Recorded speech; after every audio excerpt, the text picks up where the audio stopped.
Hi, I'm Rob Vanstone, and welcome to the latest edition of the Rider-Rumblings video podcast. I'm here with my worthy constituent, Dr. Murray McCormick. Murray is generously doing this on a day off, so Yes. we must acknowledge the yeoman service call and efforts far beyond the call of duty that he's expending today. And before we go any further, here's my dog. Isn't Candy adorable? She's the executive. Sorry? Is it Candy's day off too, or every day's a day off? For Life is a day off for Candy.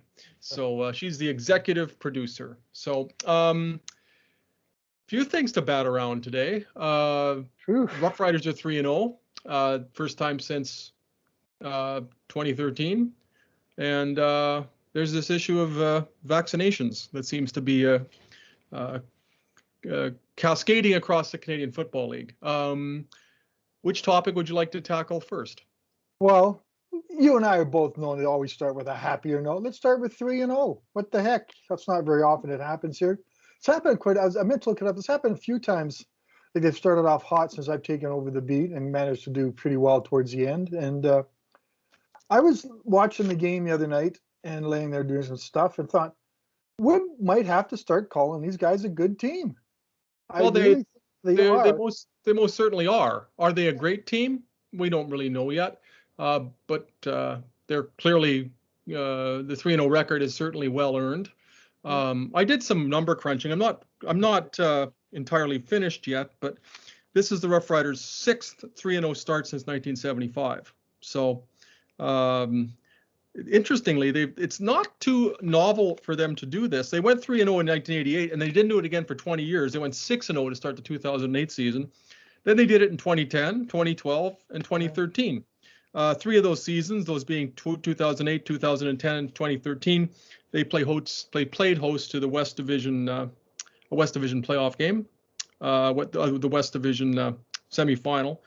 2012, they started off 3-0 and they finished 8-10. So, not necessarily a good omen, but you're better off being 3-0 than 0-3 anything else at this juncture of the season. So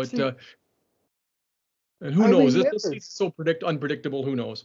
I remember them starting off pretty well with me. I always seem to have a fast start since I've taken over the beat in 08. So kind of good to have your numbers back up my fading memory. Thanks, Rob. This is one of your better statistical moments. But like I was thinking back to Saturday's game, try to find a hole. Where was their hole? Okay, the running game, but they still had. William Powell wishes he could find a hole. but they still had over 300 yards of net offense. They still scored enough points to win. Cody Fajardo was nearly perfect. 5 incompletions. That's incredible numbers. One of them was a drop. I know. So he was 21 out of his last 22 passes, and the one incompletion was a drop. And he's running the ball. I know people are concerned about how he runs the ball a little bit. I think that's the way he's always going to run the ball. That's his game. But why would you take that away? Yeah. So why would you take that away from him? You and I both talked a lot about life in the trenches and how concerned we were. And look what's going on now. The defensive line, not the defensive line, the Riders' defense are leading the league in sacks with 14. Jonathan Woodward's more than 9. Jonathan Woodward's leading the league with 5 sacks. Jonathan Woodward's leading the league with 5 sacks. Had another outstanding game. Garrett Marino. May have to find out one day if he's related to Dan Marino, but I don't think we'll ever find that out. But AC Leonard's playing well, and just the offensive line. What they've given up 4 sacks, and 2 of them were kind of on the iffy side. 2 of them were running plays that just ended up going nowhere. And so, and here are all these concerns and sweating it out over the offensive line and the defensive line, and it kind of makes you want to say this, like Charleston, who? Well, he has yet to record a sack. Yeah. So I'm not saying he's not contributing in Toronto. They're 2-1, and he's forced to fumble, and I think he's still a good player, but there's certainly life beyond Charleston Hughes. Well, amazing it is, and it ends up in Jonathan Woodard. Like, really, we didn't know we had a couple sacks in that green and white scrimmage. We kind of noticed him a little bit, but never thought he'd be doing this kind of stuff right out of the gun. And he's playing so well, and so Garrett Marino too. And then a little concerns about Micah Johnson. It looks like he was an ankle injury when he was helped off the field. He's got a week to get better, or even 2 weeks, but still, the way he's been playing and helping that defensive line, you want to be concerned about that for sure. The linebackers, Dion Lacey's just been all over the field, kind of just like he was when he was with Edmonton. AJ Henry and Micah Tights, mixed reviews for them yet. Like Micah Tights has had a lot of tackles and stuff, but Well, he had a sack against Yeah. Ottawa. AJ Hendy the week before had his first CFL interception. Hendy also had an ill-advised roughing penalty yeah, on a drive that culminated in the Red Blacks' only touchdown. But exactly. he's been fine. I mean, the front seven, which was my primary concern coming into the season, it has not been an issue. Look at the manner in which the defense is performing. They haven't had any issues in coverage, although R.J. Harris versus Micah Tights for a 42-yard gain. That's the kind of mismatch that opposing offensive coordinators are going to salivate over. But it's unrealistic to expect any linebacker to cover R.J. Harris. And R.J. Harris still had to make a circus catch. Yeah. Against him. That's still going to be one of the catches of the year down the road. I just love it when a guy just so totally commits his whole body and lays straight out, regardless of how it's going to feel when he hits the ground. That was a great catch. I don't put as much on. Micah was close, but I don't know if he was. Well, as soon as he was lined up opposite Harris on that one, it's like, how you've got a linebacker on an island like that. Like even a passing offense as pathetic as Ottawa's is going to be able to exploit something like that. Yeah. But there's not really many. You're right, Murr. There's not many holes to pick in the Riders right now. You think about McRoberts and Schaefer Baker coming in, a little bit concerned, first starts and all that stuff, and boom, they're both lighting it up. You're going, holy smokes, they got this depth on the receiving core.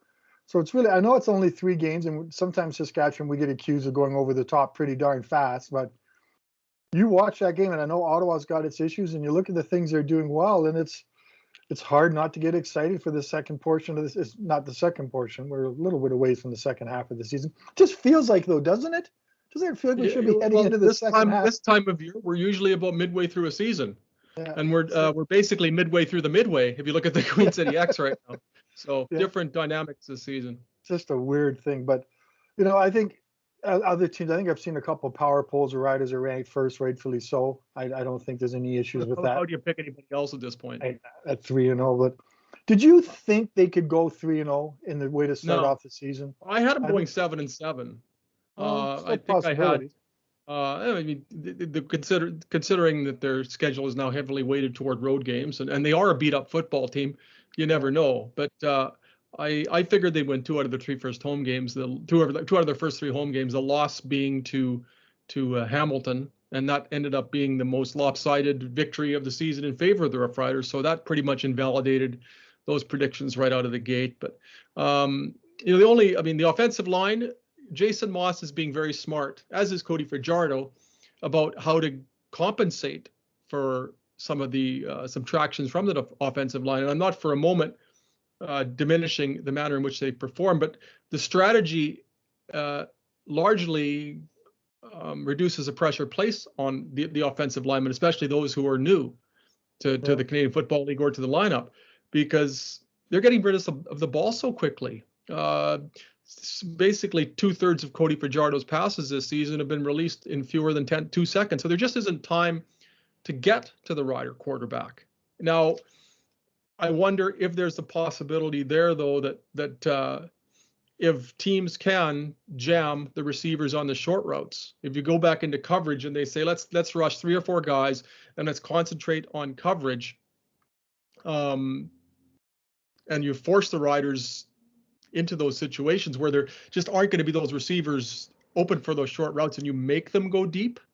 They haven't shown that this season that they can be the kind of over-the-top threat that they were in previous seasons. And Shaq Evans is now out of the lineup for roughly half a season. So if you're a rival defensive coordinator, you're looking at what they're doing and saying, look, let's maybe rush 3 guys. Let's put 9 people in coverage and make him hold on to the ball. And can they go over the top?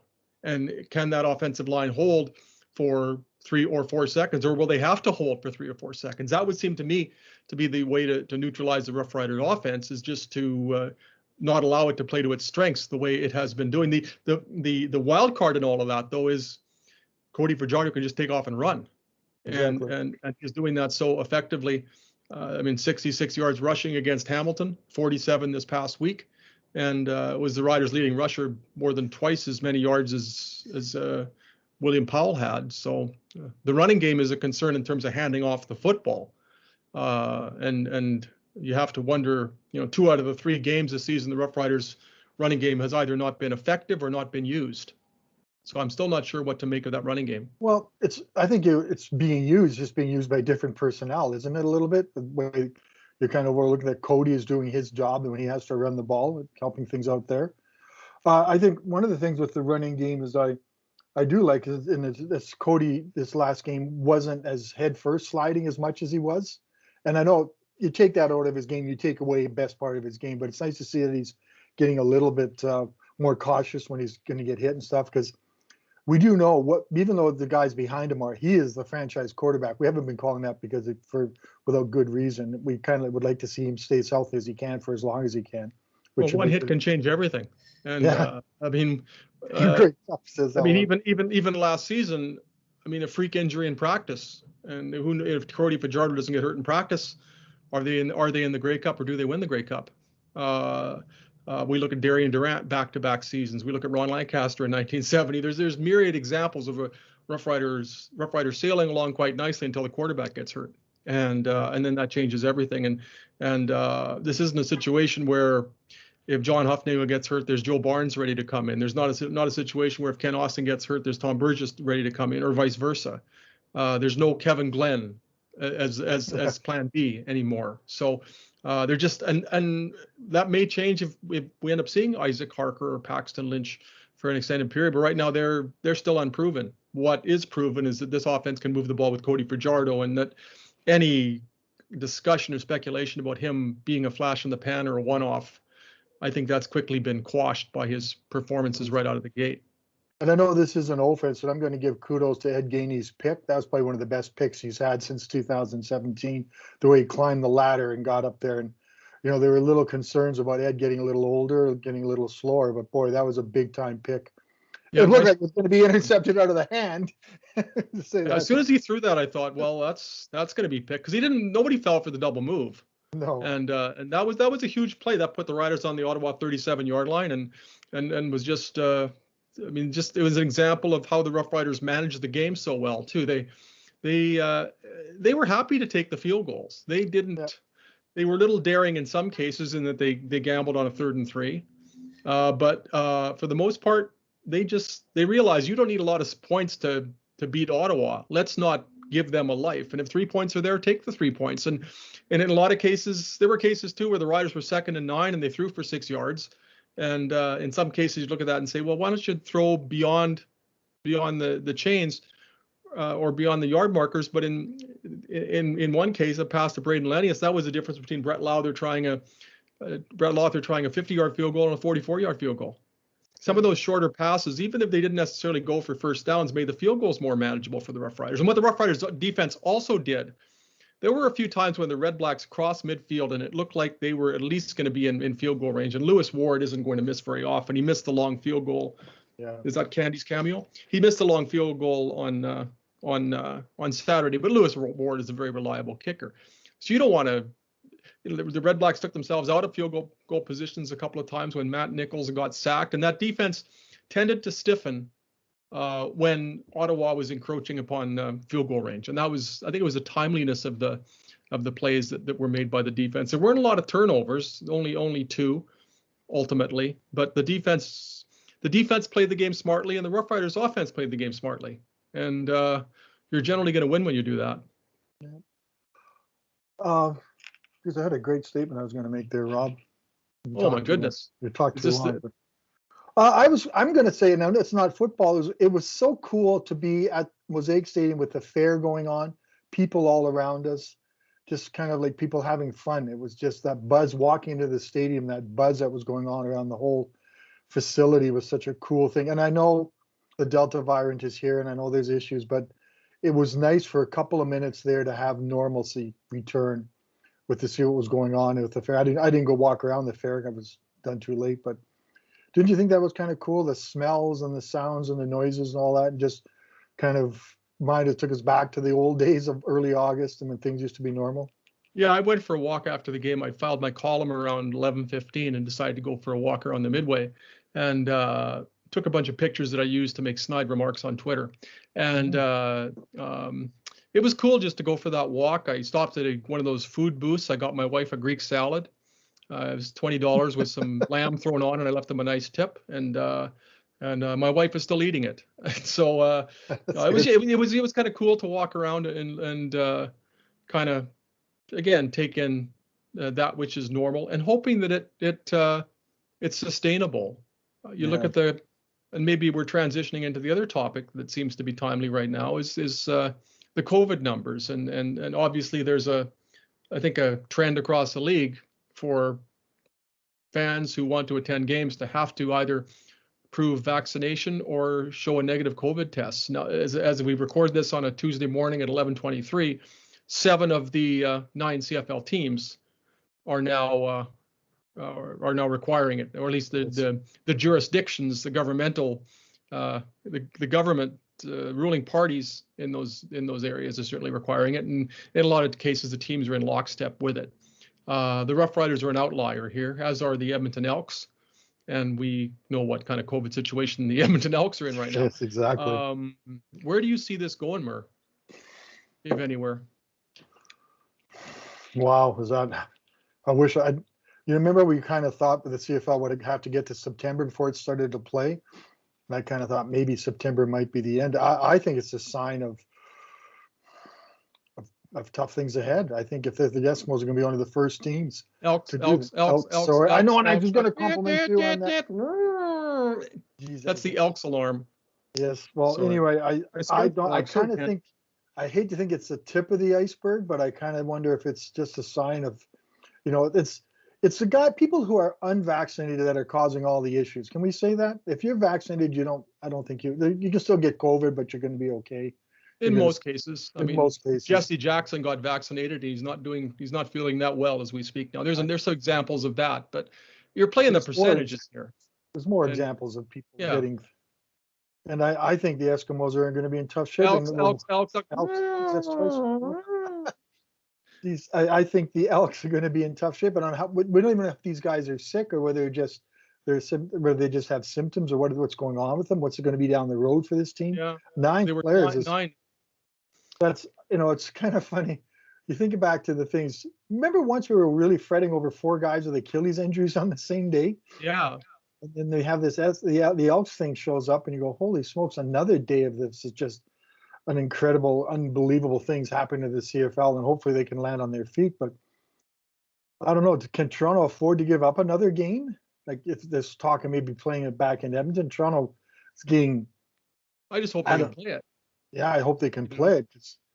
How's that going to work out if you find out because you're not at the 85% threshold, you're not going to get paid for that game? And these guys have only had 3 checks, or had the Elks have played 3 games? I think they have. Yeah. So they had 3 checks.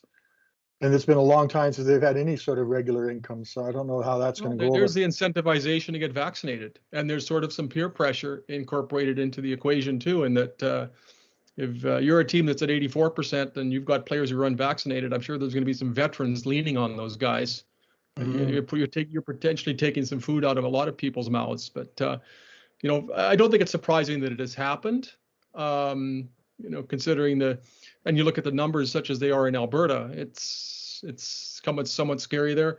We're into triple digits here again in Saskatchewan. The active cases are well over 1,000, whereas at one point you just kept seeing that number go down, and that wasn't too long ago. And the restrictions the public health measures were relaxed or eliminated here on July 11th. But maybe I'm being alarmist, but you just wonder, especially with this the Delta variant being so transmissible, where is this going to go? And that all lends itself to the discussion about what the Rough Riders should do. I've certainly weighed in with my sentiments on that in a column that I posted Tuesday morning on leaderpost.com and which will appear in our printed version on Wednesday, saying the Rough Riders, there should be mandatory vaccination or mandatory proof of a negative test for anyone to attend a Rough Rider game. There's divergent points of view on that one.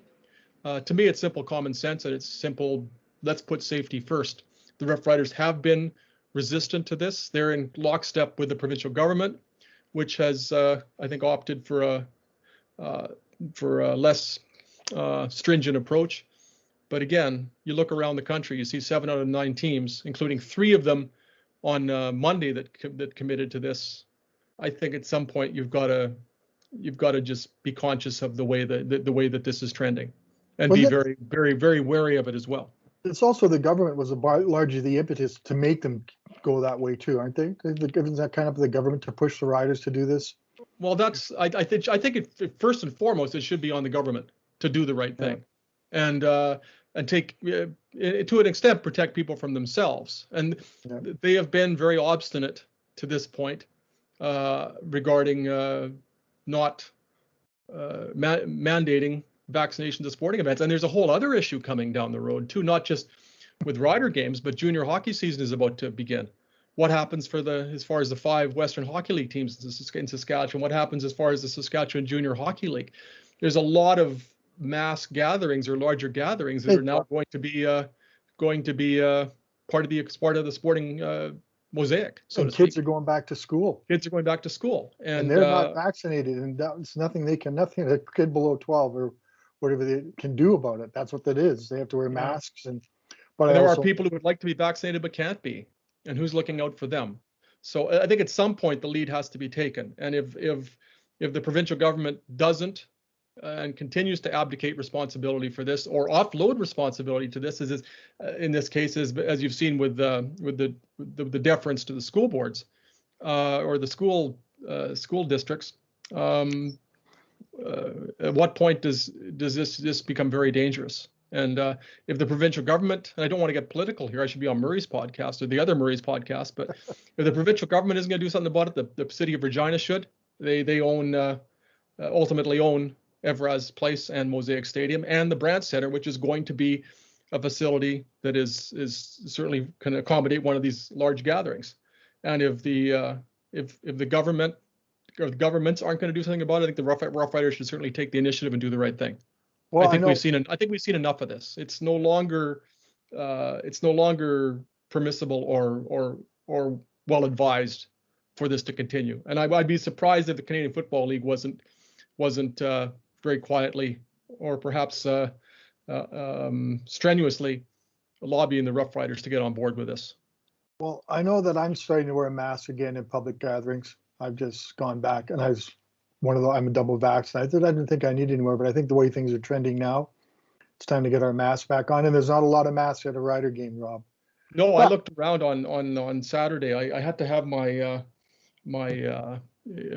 walk box before the game, so the previous game I walked into the stadium without a mask. This time I went in with one, and I was really taking stock of how many people didn't have masks, and I was really interested in how close I was getting to some people who were unmasked, and I felt some unease. I really enjoyed the chicken teriyaki and the 2 Gatorade Zeros, so it was worth it, and I'm still breathing. But I took stock, and maybe 1 out of every 20 people was wearing a mask. Yeah. Maybe. I was also looking for Joey Walters jerseys, and thankfully there were some Joey Walters jerseys. There might have been more Joey Walters jerseys than masks. That's somewhat scary when you're sitting shoulder to shoulder with people you don't know them, you don't know whether they're vaccinated, and it's easy to offload it and say it's a disease or it's a virus that afflicts the unvaccinated, and you can almost look at it punitively and say, well, it's their own fault if they don't get vaccinated. I don't buy that. I don't subscribe to that, because there's residual effects that have to be taken into consideration. And I think you just have to reduce the amount of people who can contract the virus, the amount of people who can spread the virus. You have to put the cap on that bottle to the extent that is feasible while still having large scale events. The alternative might be for one of these things to turn into a super spreader, and then you've got huge issues. And then you've got numbers that are even more ominous than the ones we're looking at now, which too closely resemble the numbers we were looking at when COVID seemed to pose more of a threat. It's not a rant, but that's my speech for the day. I look out among the Riders crowd, and I have nothing to base it on other than I'm looking at them, and they don't seem like an anti-vaxxer crowd. They seem like the people that are part of our generation that are vaccines have been the whole reason we're here now. We're more willing to take them. And I think there's more people vaccinated. I know that I'm assuming there's more people vaccinated at a Rider game than unvaccinated. So I think that's, if it turns into a super spreader event, I'd be surprised to see that. There were 9 people at the first game up in the, I hate to say it, basically Pill Country, who all kind of had the positive test for COVID. So maybe it's the Riders are going to have to look at Pill Country and somehow separate them and get them back to social distancing, maybe. But it's such a fun place to be, and it's been it's one of the ways of approaching the young people. I don't know if they can get away with that, but what do you think of that? Social distancing in Pill Country, Rob? Does that help? I don't. That almost defeats the purpose of Pill Country, and I think you've got to have a policy that applies to everybody, and not just presume that that's where it is, because in Pill Country it's a little easier to maintain social distancing. You can actually stand at a distance from somebody. You can stand back. You can move.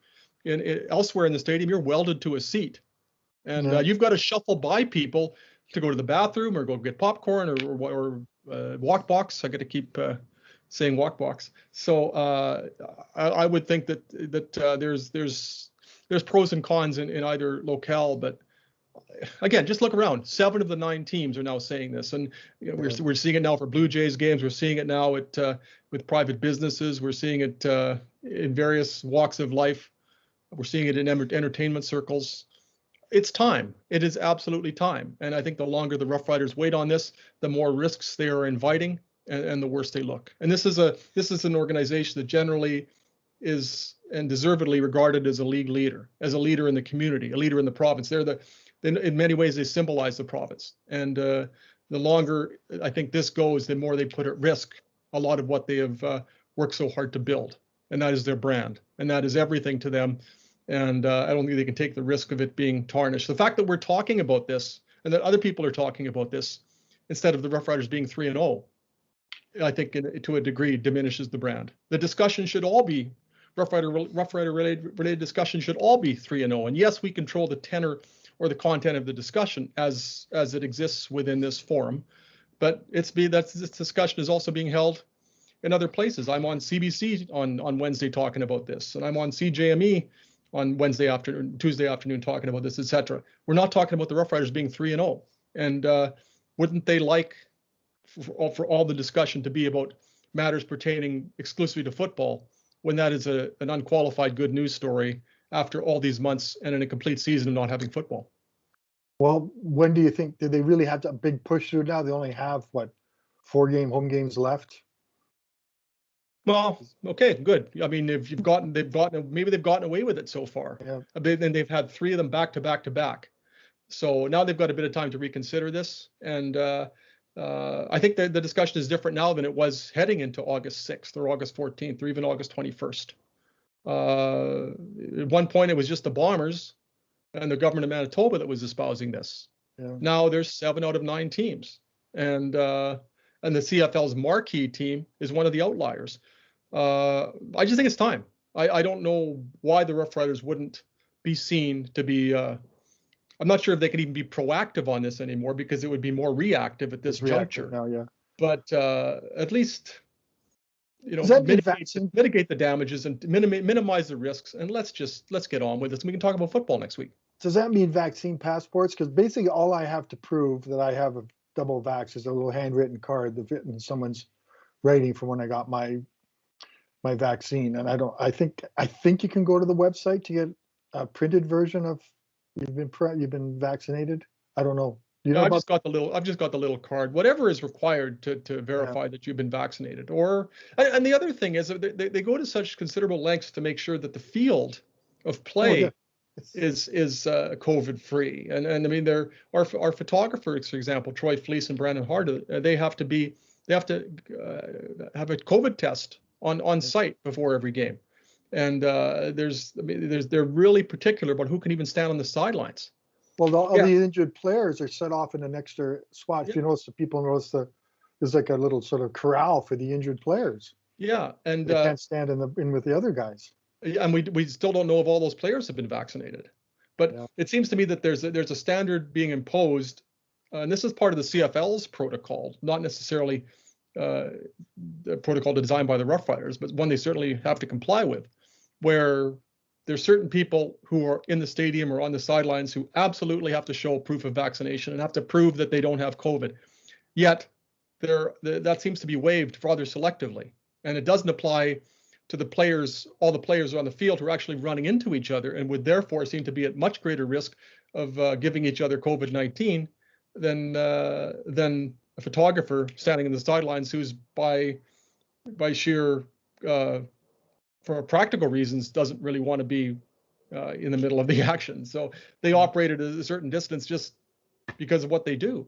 So where is a uniform policy that applies to everyone? And I realize there's dangers in one size fits all, but they're so stringent in one respect and yet so lax in another. And when I talk about there, I'm referring to the Canadian Football League. And I think it's at some point they've got to look at re-examine these policies in conjunction with the Canadian Football League Players Association, and just do their utmost to make sure everybody's safe. Wouldn't you want to know number one concern? Wouldn't you want to know who's wouldn't you want to know who's vaccinated on your team? Wouldn't you want to know if the other guy decides? I don't know, it's a personal thing, but boy, it goes beyond personal when you're in a locker room, when you're in a meeting with these guys, and it's pretty hard to practice social distancing, even though they are, and they've used it. Also find it interesting that the Eskimos they get there when the CFL Elks. Oh, 3. geez, that's 3 times today, man. I'm in holiday mode. I'm not working. My brain's not working. How's that? We haven't called them the Oilers yet, anyway. So. I'll probably hit that one, or maybe the Oil Kings, maybe. Remember the Edmonton Ice? Yeah, I think there's something tied into this, the fact that the CFL we eased some of the restrictions on COVID, that all of a sudden, boom, the Elks. That was close. The Elks, 3.5. The Elks have a whole bunch of positive tests. I wonder if it's too soon for that. Well, the timing does invite the question, but I don't think you can fairly make that leap and conclude that. It's curious, but I think this is. I think it was just inevitable. If you look at the National Football League last season, and they have a lot more resources and a lot more money to kind of deal with things like this, and there were outbreaks there. You look at Major League Baseball this season, and we've seen it there. National Basketball, so we've seen it elsewhere in situations where the leagues and the teams have a lot more money and a lot more resources to theoretically hermetically seal their environs. You don't necessarily see that in the Canadian Football League and in the Canadian Football League centers. So, they got to week 3 without really anything. So I think there's that to from which to derive some comfort. But when you see 9 and when you see a game postponed and perhaps canceled, you really start to wonder and you really start to worry. How about burying the lead? Was that 9:00 on Sunday night that came down? Yeah, something like that. Like that's the old media thing. The government would release a press release at 10 to 5 or something on a Friday afternoon. Bury the bad news. How about burying the bad news? We might have to bring you back from holidays on Friday at 4:45 p.m. or 9 p.m. 9 p.m. So I remember seeing, and I have to admit, I just checked my email before I went to bed and went, what? This is crazy. This is just, and at 9:00 on a Sunday night, that just seemed to be such a weird timing for the announcement. Then again, if they don't release it, then people are asking them, why do you sit on the news? Exactly. So, and the Eskimos have always been Elks have always been one of the best teams, especially as Eskimos, with media and stuff producing information. So we'll give the Elks credit for that.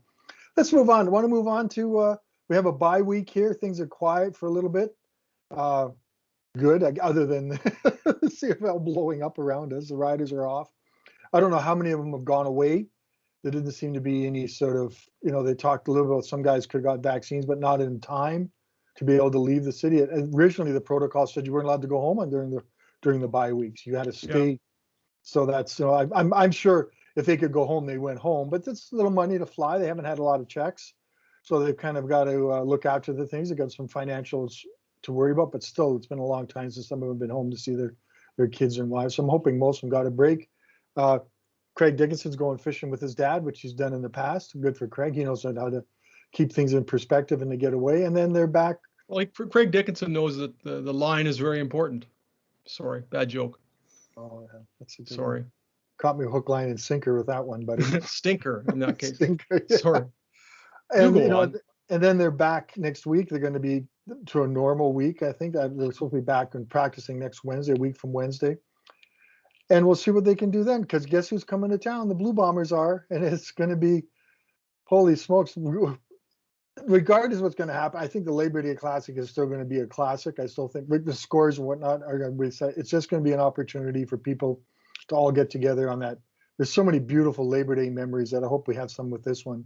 And it's not, it Especially doesn't not. turn into a, I mean, last year that's when it really sunk in, wasn't it, Mur? With Labor Day weekend, when suddenly you're golfing and I'm very exactly. grateful that very grateful that I'm not golfing.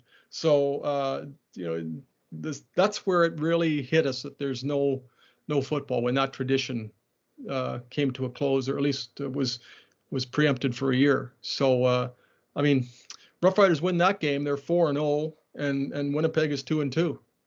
And you've built some distance. I mean, even if you go into Winnipeg and lose the Banjo Bowl, you've still got a 1-game lead in the West Division in a shortened schedule.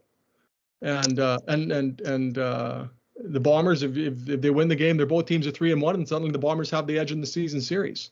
So either way, it just sets up something really cool. And you look at what's happened.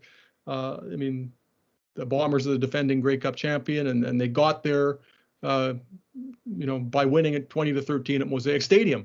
Yeah. And it's Zach Collaros' first regular season start against the Rough Riders. And he's coming off his first loss as the Bombers quarterback. There's just so many reasons to be interested in this game, even when both teams have been bad, or one's been really good and one's been awful, or both have been mediocre. This is a game that's been interesting, but this is really shaping up as a. You remember 2007? I think even then we looked at that game as a West Division final preview that just happened to be being played in September. It ended up being a Grey Cup preview. And, it just, hold on, Winnipeg was in the East back then. Never mind. We looked at that game as a possible Grey Cup preview. I mean, it just had that build-up in 2007, and it ultimately proved to be accurate, except Kevin Glenn didn't play in the Grey Cup. So, I think that it has that sort of prize fight feel to it, as will the Banjo Bowl 6 days henceforth. And then they go to you know how well the Riders do in the Banjo Bowl. Yeah, well, they used to do okay, but in the early years of the Banjo Bowl, I was at the first one back in 2004. That didn't work out as well, but that is a tough one to win. But traditionally, that's been a split. Riders win at home, Winnipeg wins the following week or the next time they go to Winnipeg. But and that would be fine with from a Rough Riders perspective. They can split. The Bombers are still chasing them. And then the Bombers don't have any games left against Saskatchewan. So if one team sweeps that series, then that's set. Then that could decide the outcome of the West Division right there, because it doesn't look like any of the other teams in the West are going to challenge. Winnipeg and Saskatchewan are clearly 1-2 or 2-1.